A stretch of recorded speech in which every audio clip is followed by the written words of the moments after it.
C'est eux qui avaient soutenu pour que Kagame devienne président et qu'il assassine celui qui était là comme président.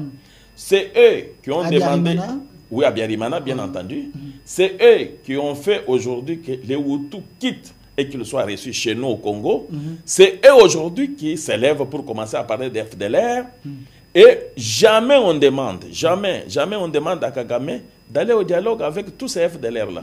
Les Hutus qui ont fui. Moi, je peux vous dire que aujourd'hui, tous ces Hutus-là qui ont quitté la RDC, qui ne veulent pas rentrer chez eux parce qu'on va les assassiner, on va les exterminer, on va les exécuter par ces criminels ici. Pourquoi alors eux doivent toujours, à tout moment, parler du Congo qui doit avoir un dialogue avec les M23?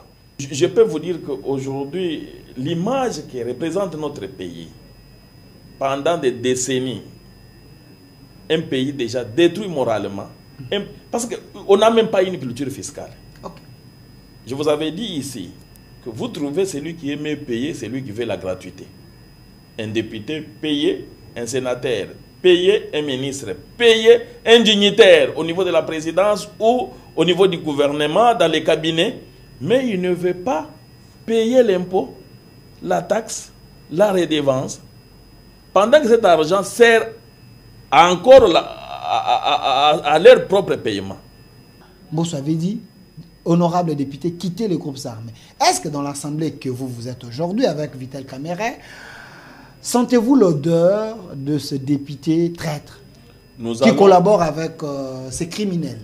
Un peuple, vous voyez tous ces jeunes aujourd'hui qui, voyant ce qu'on a fait à leur mère, tous ces jeunes qui ont vu ce qu'on a fait à leur père et qui ont décidé aujourd'hui de prendre les armes. Vous voyez? Et pouvez-vous vous imaginer l'avenir? Du nouveau à Kinshasa, PKM Invest Shop, distributeur des produits électroniques grand public et du prêt-à-porter. Retrouvez les meilleures offres et promos des smartphones, laptops, accessoires et du prêt-à-porter à des prix inédits. Nos adresses: commune d'Engaliema, avenue Colonel Mongiba, numéro 3, quartier Bassoko, référence rond-point magasin Kintambo, à côté de la station Total. Limité 7e rue, résidentielle, place commerciale, voire l'immeuble à l'Italia. Pour tout contact, appelez au 0425 016 33 65. PKM, c'est la qualité. PKM, c'est la différence. PKM, c'est la satisfaction.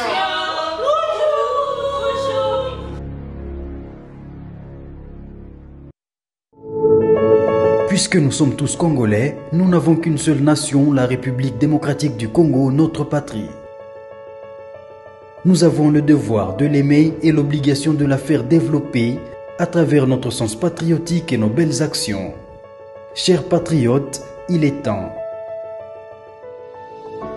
Rejoignez-nous dans la campagne citoyenne et éducative de sensibilisation sur le changement de mentalité.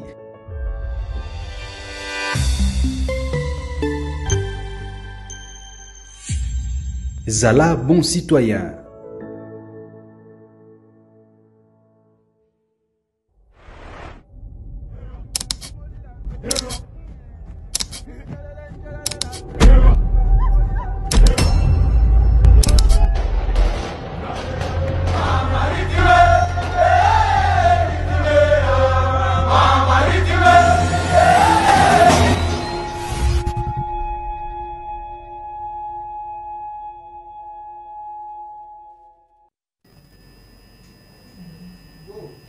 Goma ne tombera jamais, tout simplement parce que la République s'est engagée, également le chef de l'État tient à tout prix pour que cette histoire de l'Est cesse. Autant de morts en République démocratique du Congo, il faut que la peur change les camps sur la terre congolaise. Nous devons remporter cette bataille et la victoire. Aujourd'hui, nous avons reçu pour vous, une fois de plus, la personne que vous nous avez demandé de recevoir. Il est ici avec nous. Lui s'appelle Monsieur Nathan. Il est député national, ancien gouverneur de l'Omami. Il est de l'Union sacrée. Il est ici avec nous. Honorable Nathan, soyez le bienvenu. Merci beaucoup, Monsieur Delphin. Honorable, aujourd'hui vous êtes venu en étant relax, l'attitude des combats ou bien quoi? Ce n'est pas à deviner, vous l'avez constaté vous-même que le pays n'est pas en bonne situation. Et là où nous sommes, tout Congolais, véritable patriote, doit se sentir mal à l'aise, doit se sentir interpellé, et ça fait mal, c'est choquant. Voilà pourquoi, en ce moment d'abord, avant même qu'on commence cette émission, je sais qu'en ce moment, il y a nos patriotes Ouazalendo, nous avons nos forces de défense, nos militaires, qui se battent bec et ongle pour libérer le pays et notre nation. Il y en a qui tombent parce que dans chaque guerre, tout est possible, les pertes sont là. Nous commençons d'abord par adresser nos condoléances et nos sens de reconnaissance envers toutes ces familles en ces moments qui subissent ce qu'ils subissent au nom et pour le compte de notre pays, pour nous tous. Voilà un peu, c'est dire d'abord nos condoléances à toutes ces familles et dire à tous ces militaires, nos frères engagés en ce moment, que nous sommes avec eux, nous nous approprions cette guerre et non pas encore parler du soutien. Donc nous devons nous approprier cette guerre. Voilà un peu le message avant qu'on commence l'émission. Alors, honorable Nathan, je précise que vous êtes de l'Union Sacrée, vous êtes un vrai patriote. Vous étiez gouverneur de Lomami. Il y a une histoire. À l'époque de Kabila, vous, dans votre province, vous étiez des boucliers pour que la République ne soit pas prise. Est-ce que cette histoire veut se répéter aujourd'hui? Les rebelles veulent conquérir nos espaces. Comme vous le constatez, M. Delphin, vous l'avez dit, depuis des décennies, ce n'est pas quelque chose qui a commencé à partir d'aujourd'hui. Vous allez constater que c'était déjà un plan monté par ceux qui se prennent pour les grandes puissances de ce monde, qui passent par le Rwanda pour nous faire subir cette humiliation. Et donc, on en a subi avec le président Mobutu, quand on a utilisé, d'abord on a commencé avec l'AFDEL. L'AFDEL arrive jusqu'à Kinshasa, prend le pouvoir. 2 ans après, le mouvement d'IRCD commence. Et ce mouvement est arrivé jusqu'au niveau de Kabinda, notre province de Lomami actuelle. Et à l'époque, on était encore dans l'ancienne configuration du Kasaï oriental. Et donc, le district de Sankourou était occupé. Et au niveau du district de Kabinda, les 2 territoires étaient entièrement occupés, notamment le territoire de Lubao, celui de Kabinda et une partie de Ngandanjika. Et ce qu'on décrit aujourd'hui, par exemple, avait été encore vécu en ce moment-là. Heureusement, je ne dirais pas heureusement parce que malheureusement, il se fera que les Blancs avaient trouvé que la seule façon de finir avec Mouzé, c'était de les tuer. On l'a assassiné. Et ils ont fait un semblant de négociation, moyennant ce qu'ils appellent aujourd'hui des accords, non seulement en reconnaissance de ce qu'eux avaient financé, parce que quand vous prenez même cette guerre, lorsqu'on a fait le dialogue de Sun City, qui a regroupé les différents belligérants, on les a invités ici, partage de leur pouvoir, 2001 jusqu'en 2006, vous pouvez vous poser quelle est l'action de développement qui avait été posée pendant cet intervalle de 5 ans.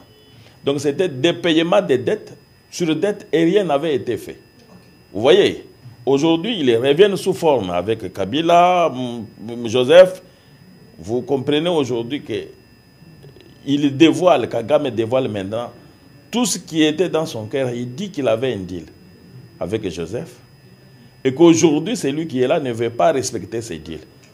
Bravo, bravo. Il parlait avec tout le monde, oui, commençant du sommet jusqu'au oui, plus bas. Kagame l'a dit une fois. Il l'a dit, vous voyez. Et donc, c'est pour vous dire que c'était la continuité de ce qui avait été commencé depuis des décennies. Aujourd'hui, vous avez un lion qui rugit et qui ne veut plus entendre des... Il ne peut pas trahir. Vous voyez, il dit, s'il faut que le maire, il accepte de mourir. Il nous a rassurés lorsque nous avons été avec lui à la cité de Loya, que même si ces gens arrivaient jusqu'au niveau de sa porte, il ne négociera jamais. Pourquoi? Parce que ce sont là les stratégies de l'ennemi pour encore revenir au brassage qui nous a foutu la vie jusqu'aujourd'hui. Et donc, ce qu'ils font aujourd'hui, ce n'est pas d'une nouveauté, mais c'est quelque chose, c'est une entreprise criminelle commencée il y a des décennies. Voilà pourquoi nous ne pouvons pas être surpris et nous devons travailler. Donc le Rwanda est sous-traitant des entreprises criminelles. Des entreprises criminelles, les multinationales et des États occidentaux bien identifiés aujourd'hui. Bien identifiés parce qu'on parle de l'Angleterre, on parle de l'Allemagne, on parle de la France, on parle des États-Unis, des États, voulais-je dire, paternalistes. C'est eux qui semblent chouchouter le Rwanda. Mais le régime Tshisekedi parlait de la diplomatie agissante. Est-ce que cette diplomatie a failli? La diplomatie n'a pas failli, mon frère, parce que, comme vous l'avez constaté, notre président, c'est un grand stratège. Il ne pouvait pas rejeter tous ces schémas, parce qu'on commence toujours par les bons chemins. Les bons chemins voudraient qu'il faut d'abord faire confiance aux autres. Considérer que ce qu'on a toujours parlé de, ce n'est pas ça vraiment leur face. Vous voyez? Et essayer de se faire une image pour dire non. Donc nous sommes prêts pour la paix. Il a parlé avec le Rwanda. Il a parlé avec l'Ouganda.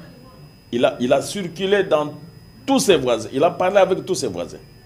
Il finit là-bas, on a parlé des voyages inutiles. Or, tout ça, aujourd'hui, on va lui donner raison. Parce qu'à qui il n'a pas tendu sa main. Il termine avec ses frères africains, ses voisins, bien entendu. Il va en Europe, il va aux États-Unis, il va partout pour leur faire voir combien le pays est sous-développé aujourd'hui, combien le pays est tombé plus bas et qu'il faut un appui pour quand même relever ce pays ici. On arrête le schéma de la guerre, mais comme il a toujours dit, allons par des contrats gagnant-gagnant, des investissements productifs qui ont un impact sur la vie des Congolais. Voyez-vous? Il a parlé avec tous ces gens-là. Comment voulez-vous que la France, l'Angleterre, la Belgique, les États-Unis ne puissent pas profiter de cette opportunité, de saisir pour quand même aider ces Congolais et faire de bons contrats, faire de bons accords avec la RDC, s'ils ont besoin par exemple de nos minéraux, mais les faire de manière telle que transparente et honnête. Non, on veut jouer au double jeu. Tantôt, on est avec le président. Tantôt, on est avec les délinquants. Parce qu'on sait que chez les délinquants, ce qu'ils vont tirer, ça ne va pas représenter la valeur telle que le président va, ou l'État, les Congolais, va pouvoir, par exemple... Donc, ces États criminels ne voulaient pas la transparence. Ils ne veulent pas la transparence. Tout ce qu'ils font parler aux autres, c'est... Vous avez vu, dans une conférence de l'Assemblée générale de l'Union européenne. Et lorsque on pose la question au président, et ce qu'il était par ses pairs, honorables députés de l'Union européenne, qui lui posent la question, pourquoi vous avez accepté de signer un accord sur les minéraux dont le Rwanda ne dispose pas? Vous avez vu quelle a été sa réaction. Et donc, ce que ce président était en train de dire, ça ne venait pas de lui. Comprenez qu'ils sont là comme des machines au service des grandes puissances. Et tout ce qu'il disait, pourquoi il doutait de dire la vérité? Oh non, jusque-là, nous, nous pensons qu'en Afrique, les modèles de coopération que nous avons, donc les modèles de coopération que l'Union européenne a eu, qui est beaucoup plus avantageux, pour eux, c'est ces modèles entre l'Union européenne et le Rwanda. Un pays de transit, il semble. Voilà, voilà. Et on lui a dit, pays commissionné. Mais dans nos valeurs européennes, nous soutenons, nous parlons quand même qu'il faut respecter les droits de l'homme. Nous ne pouvons pas accepter que vous puissiez signer cet accord avec un pays qui est agresseur, un pays qui est assassin, un pays qui est délinquant et qui bafoue les libertés, les droits humains, qui est à ce jour fait des milliers de morts à l'est de la RDC. Donc aujourd'hui, ce n'est plus à démontrer. Le Rwanda, c'est un pays délinquant, un pays assassin. Un pays assassin, un pays délinquant, tout lui est attribué par rapport même au comportement de son leader. Les Rwandais sont en train de vous suivre, ils risquent d'haïr leur président, parce que comme vous dites que... Non, s'ils étaient intelligents, ils l'auraient déjà évacué parce qu'ils constituent un mal énorme pour l'avenir de ce pays-là. Donc Kagame, c'est un mal nécessaire pour le Rwanda, c'est un danger. Donc un danger. Les Rwandais doivent les vomir. Parce les Rwandais en ce moment, ceux qui vont nous suivre, doivent être prudents parce que les choses ne vont pas. Dans le temps et dans l'espace, les choses changent. Alors, celui qui peut être fort aujourd'hui, demain peut devenir faible. Et alors, vous savez, tout ce qu'on est en train de créer dans la psychose, dans le mental de ce peuple-là, c'est de considérer qu'aujourd'hui, les Rwandais, c'est l'ennemi acharné du Congo. L'ennemi acharné du Congo. Mais vous voyez, maintenant, quand on sème ça, pendant que vous comprenez un peu comment les Européens et les Occidentaux, notamment les Belges, les Français, les Américains et les Anglais, sont en train de diviser l'Afrique et sont en train de... Parce qu'ils ne comprennent pas ce qu'ils sont en train de mettre en place aujourd'hui pour l'avenir de ces continents. C'est eux qui avaient soutenu pour que Kagame devienne président et qu'il assassine celui qui était là comme président. C'est eux qui ont demandé... Oui, à Biarimana, bien entendu. C'est eux qui ont fait aujourd'hui que les Hutus quittent et qu'ils soient reçus chez nous au Congo. C'est eux aujourd'hui qui s'élèvent pour commencer à parler des FDLR. Et jamais on demande à Kagame d'aller au dialogue avec tous ces FDLR-là. Les Hutus qui ont fui. Moi, je peux vous dire que aujourd'hui, tous ces Hutus-là qui ont quitté la RDC, qui ne veulent pas rentrer chez eux parce qu'on va les assassiner, on va les exterminer, on va les exécuter par ces criminels ici. Pourquoi alors eux doivent toujours, à tout moment, parler du Congo qui doit avoir un dialogue avec les M23? Mais parce que un mouvement rebelle, bien connu, soutenu par le Rwanda. Mais parce que selon le Rwanda, ils sont avec vous. Vous êtes député national en fonction. Mbosso avait dit à l'époque, parce que vous êtes dans cette législature, Mbosso avait dit, honorable député, quittez les groupes armés. Est-ce que dans l'Assemblée que vous êtes aujourd'hui avec Vital Kamerhe, sentez-vous l'odeur de ce député traître qui collabore avec ces criminels? Dans chaque société, comme le disait un criminologue, il y a toujours une dose de criminalité. Okay. Vous comprenez? Donc, vous ne pouvez pas dire que dans une société, il n'y a pas de délinquants. Dans chaque société, dans chaque groupe social, cette infiltration ne peut pas manquer. Mais dans les cas précis comme l'Assemblée nationale, au niveau du Parlement, au niveau de l'Assemblée, parce que quand tu parlais en ces moments, est-ce qu'on peut se poser la question avec vous si notre président à l'époque, Mbosso, était un fou? Je ne pense pas.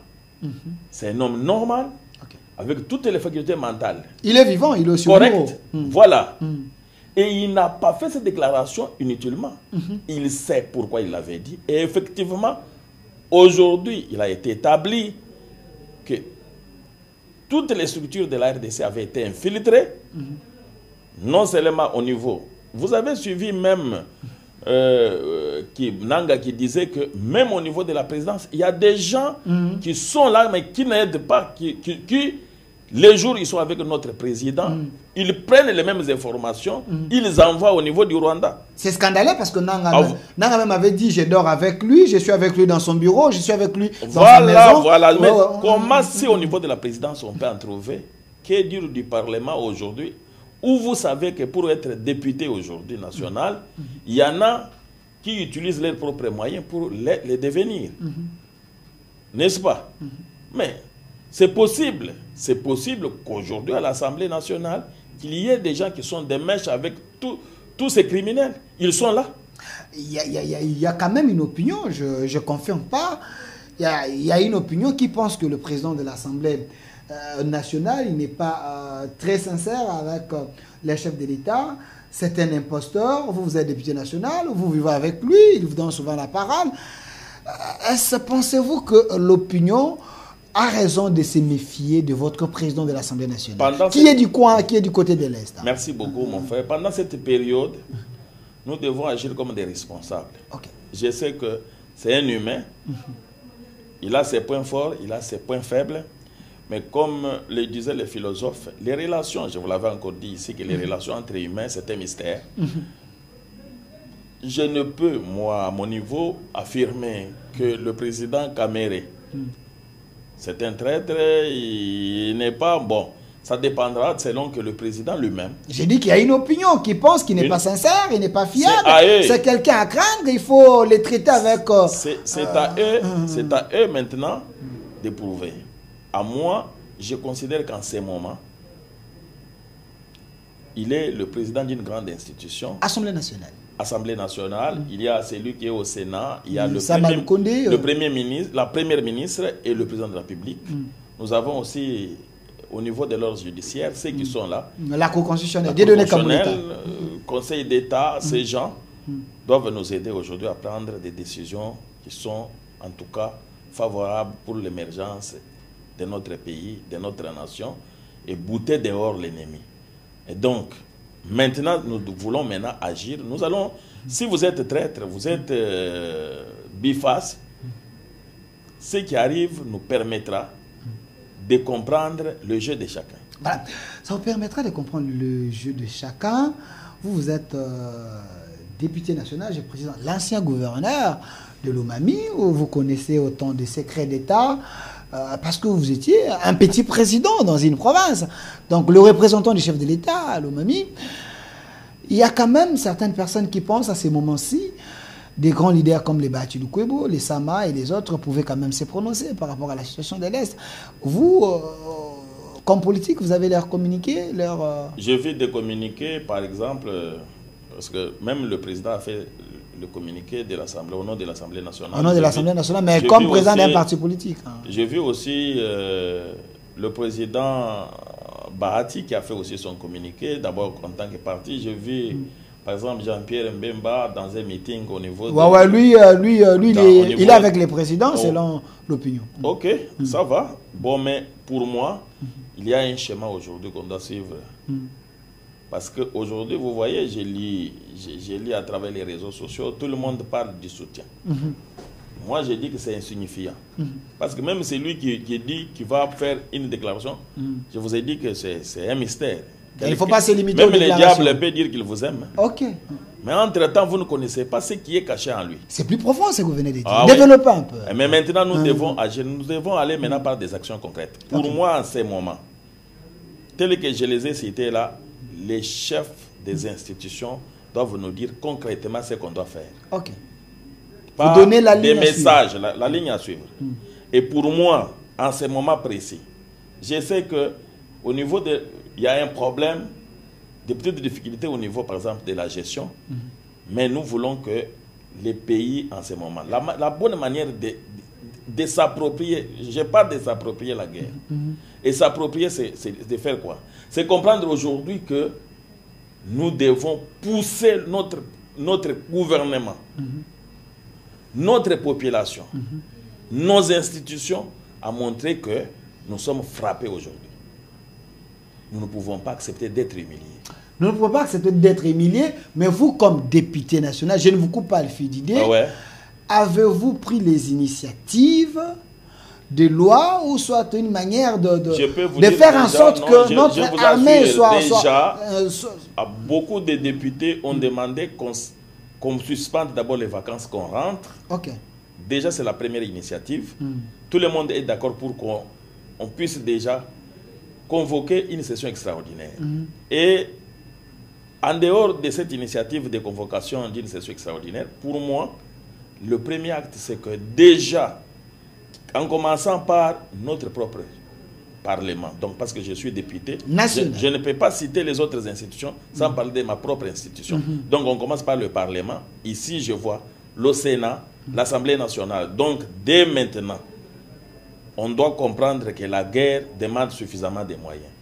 S'il faut qu'on puisse amputer 50, c'est ça parler de la guerre. Ok.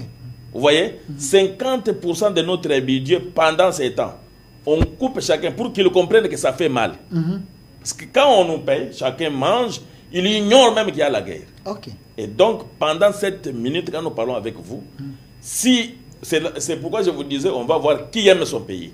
C'est quand on va toucher à ce qui t'appartient et que tu acceptes d'abandonner cela. Attendez, vous êtes d'accord comme député national qu'on vous retranche 50% de votre émolument mon peuple doit pour savoir soutenir les soldats de l'armée. C'est acheter les armes.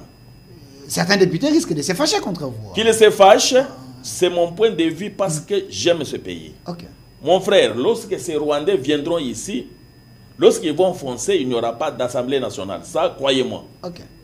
Moi, personnellement, moi je vous dis, je n'aurai pas à avoir une inquiétude à vivre ici à Kinshasa.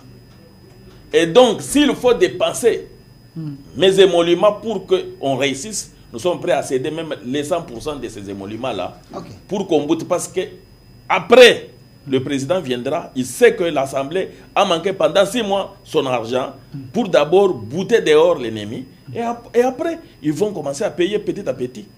Quoi de mal que de se réjouir d'être payé pendant 3 mois et qu'on vous dise aujourd'hui que la rébellion maintenant est à la porte de Kinshasa. Vaut mieux vivre en paix, mais en ayant faim, mais vous êtes en paix. Oui, en ayant la paix. Et que ce soit, parce que si nous prenons 50% du budget de l'Assemblée nationale, 50% du budget du Sénat, gouvernement également, la présidence, toutes les autres institutions, non seulement au niveau des émoluments ou des salaires, mais aussi jusqu'aux frais de fonctionnement. Ok. Vous voyez, on coupe, on doit vivre pendant ce temps comme tout le monde et on prend tous ces moyens-là. On doit chercher des vraies armes, des munitions, équiper et encourager nos frères qui ont accepté. Un militaire qui donne sa vie, un Ouazalendo qui donne sa vie. Toi, on te demande de contribuer avec $1, $10. Parce que si d'abord nous-mêmes nous donnons les tons... Ils ont moins de $500, mais vous avez au-delà de... Écoutez, on n'est pas dans ce débat. Donc, pendant ces temps... Vous êtes prêts pour la réduction des trains de vie des institutions? Nous commençons pendant ces temps, c'est que nous devons faire ce qu'on appelle les sacrifices. Ok. On les fait dans les églises pour que Dieu nous accepte.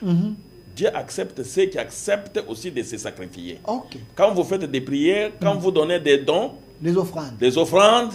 Et il va maintenant exaucer vos prières. Et montrons cela à Dieu que nous... Parce que chacun, quand il va donner son argent, il comprendra qu'aujourd'hui, il peut même maintenant prier tout en pleurant. Parce que maintenant, tout ce qu'il avait comme avantage est en train de partir. Et donc, Dieu veut quelqu'un qui est dans cette situation-là pour les comprendre. Pas, on fait semblant. Non, vous prenez, vous voyez des gens qui disent, nous soutenons le président. Vous les soutenez verbalement. Verbalement. Donc, soutien sans action. Non. Ça, ce n'est pas du soutien. Alors, parce que même un fou peut se réveiller aujourd'hui. Il dit, je soutiens les FARDC, je soutiens les Ouazalendo, je soutiens mon président de la République.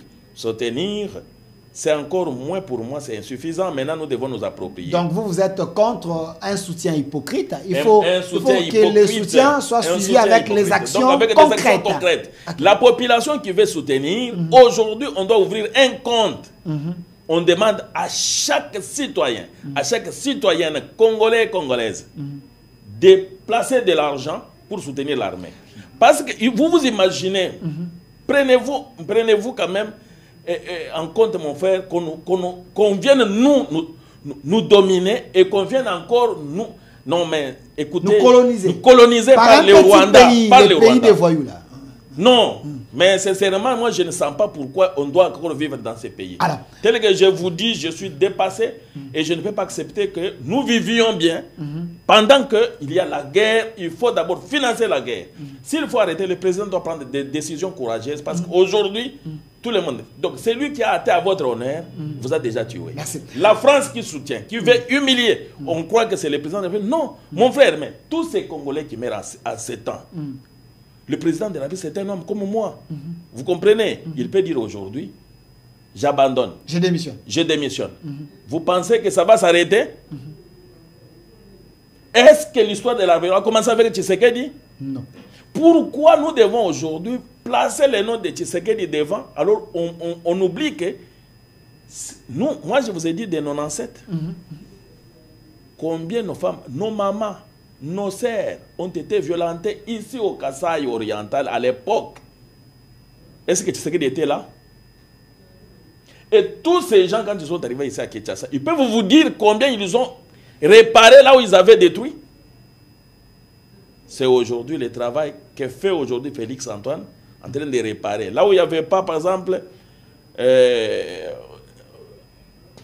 n'y avait pas de route, on cherche à apporter. Là où il n'y avait pas d'eau potable, on cherche à apporter. Là où il n'y avait pas d'école, et ces écoles-là, on est en train de les détruire.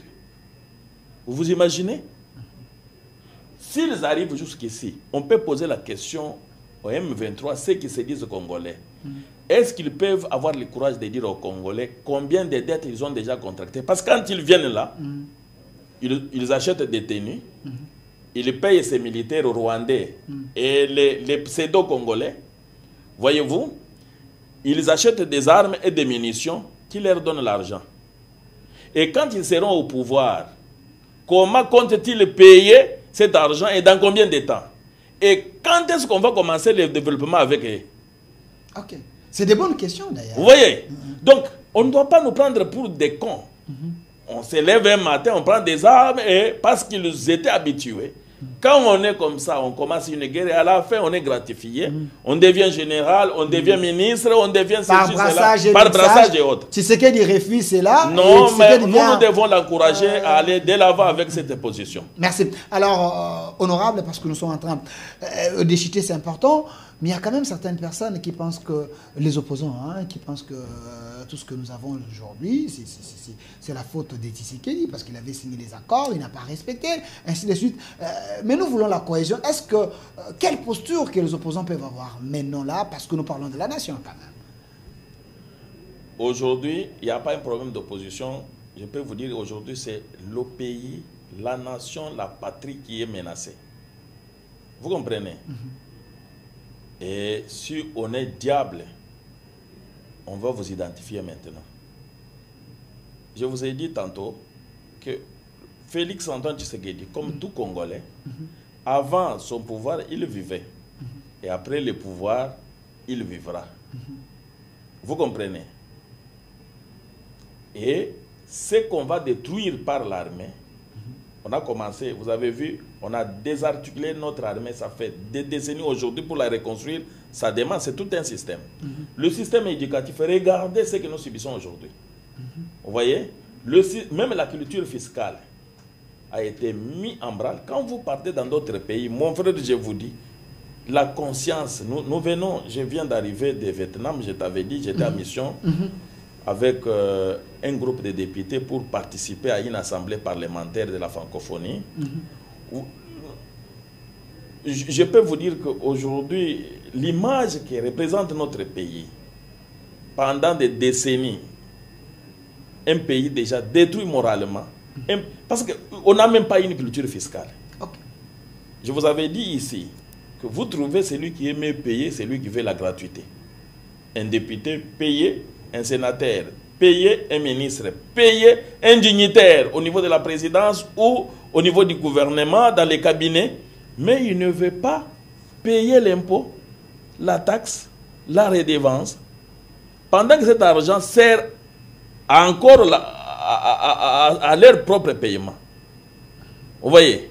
Mais vous arrivez, les pays comme Vietnam, que nous avons vu dans les films comme pays les plus reculés, comme pays frappé par les guerres, par les Américains qui l'ont détruit, Mais lorsque vous arrivez aujourd'hui, vous pouvez comprendre que ces gens ont travaillé.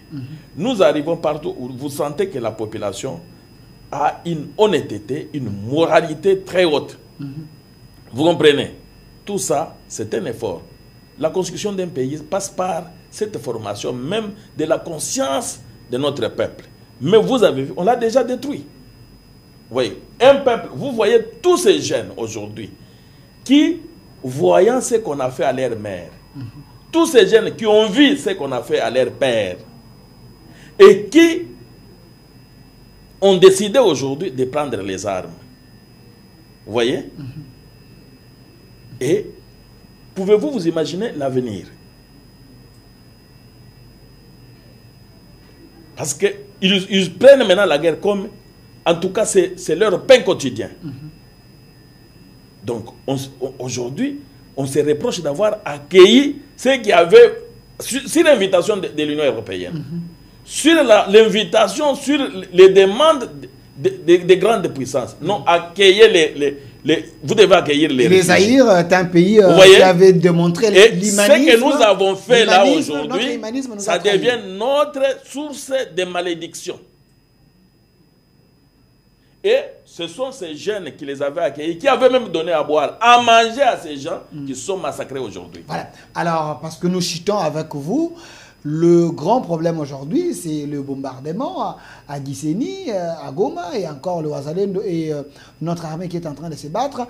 Il y a des mensonges sur la toile. Il semblerait que le M23 a avancé. Vous êtes député national, vous êtes une source pour nous.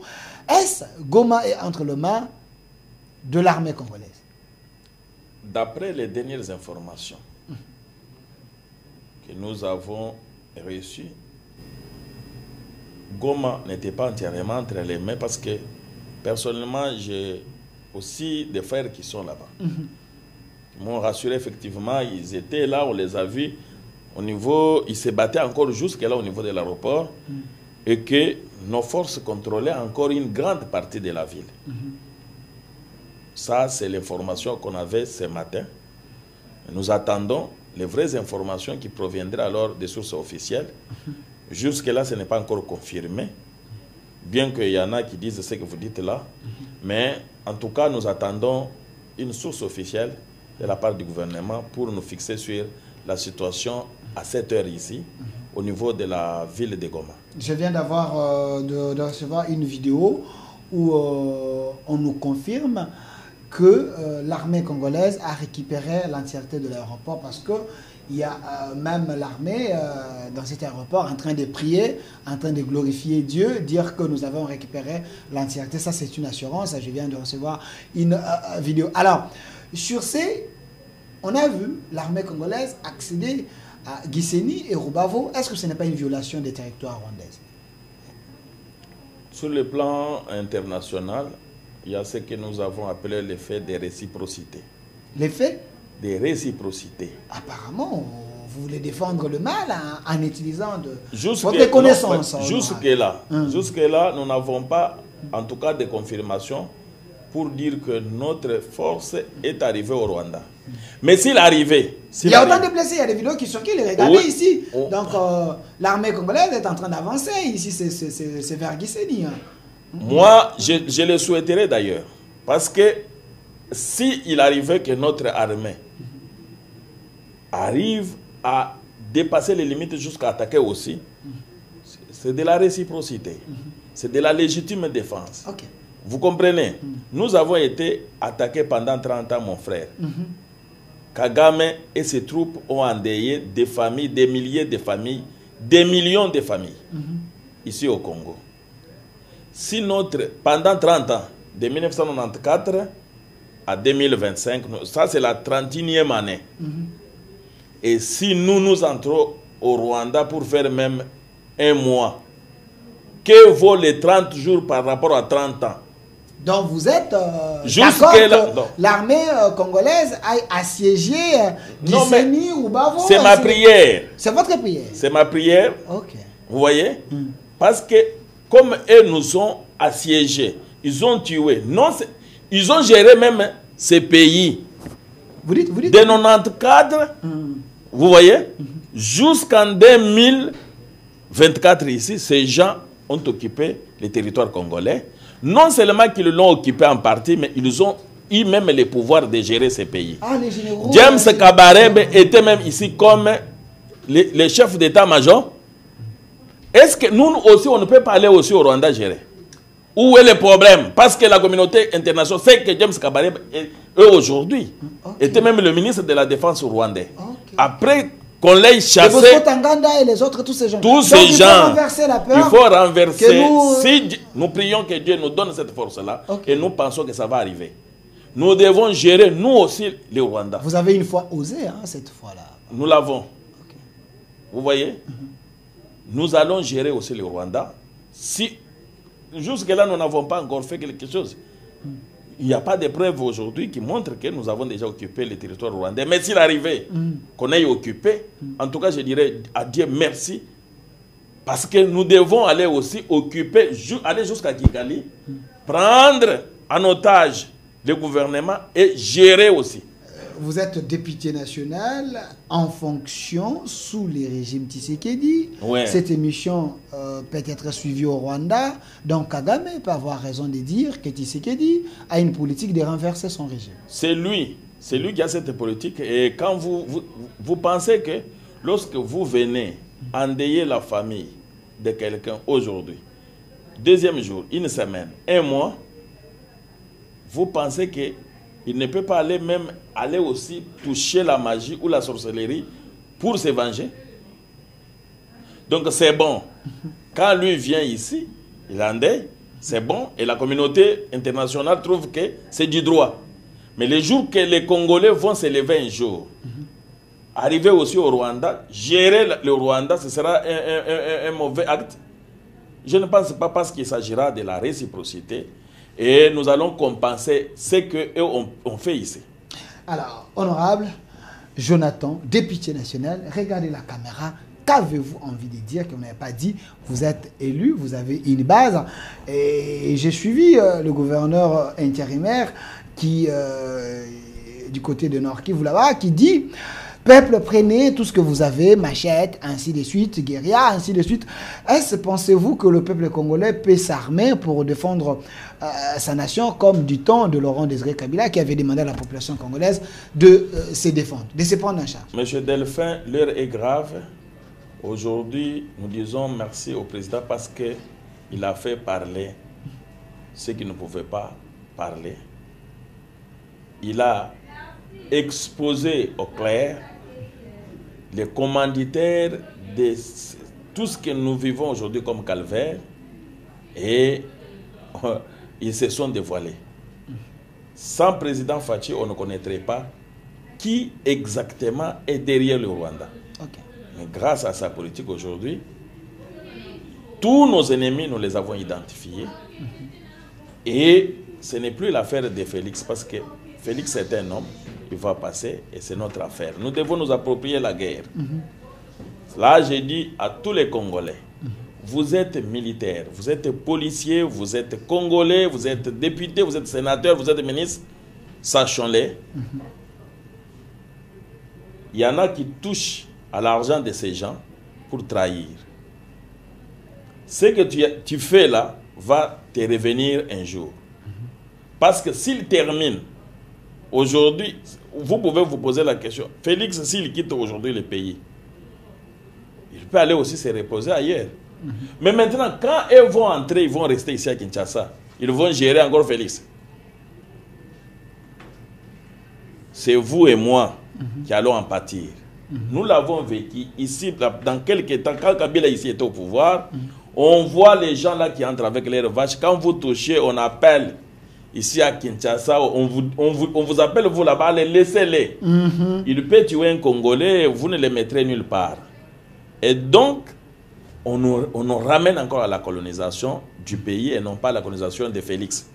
Vous voyez, ils ne viennent pas pour saisir le président, c'est un homme quand même. Il a ses stratégies, mais aujourd'hui, c'est le pays qui est ciblé, c'est la nation qui est ciblée. Tout le monde doit se sentir en tout cas interpellé et que nous devons chacun contribuer avec tout ce qu'il a. Vous voyez, pour aider notre gouvernement, pour aider nos forces armées, pour aider nos Wazalendo, vous voyez, et tous nos déplacés. Merci. Parce que ces gens qui fuient la guerre doivent se sentir aimés, proches de nous qui sommes encore dans cette zone occupée par le gouvernement. Merci, merci honorable Nathan. Je précise que vous êtes député national, vous avez beaucoup à dire. Je vous sens énervé et puis vous avez l'amour de la patrie.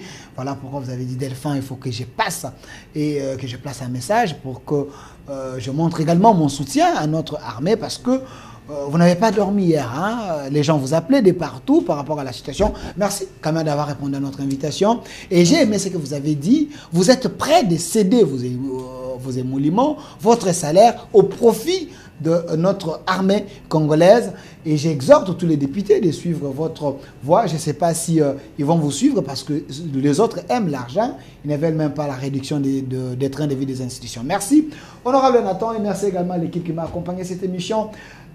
Et déjà sur notre chaîne YouTube, au Centre TV et Delcas Télévision, nous devons voir les élus du peuple qui se soucient pour les autres, comme l'honorable Nathan. Merci à vous et notre RDC. Je vous en prie, monsieur Delphin. Et notre RDC possible. Au revoir. Merci. Merci. Puisque nous sommes tous Congolais, nous n'avons qu'une seule nation, la République démocratique du Congo, notre patrie.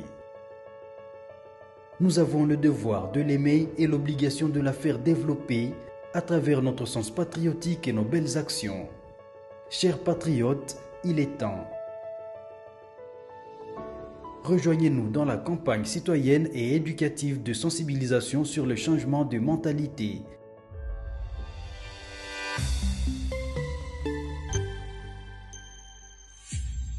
Zala, bon citoyen.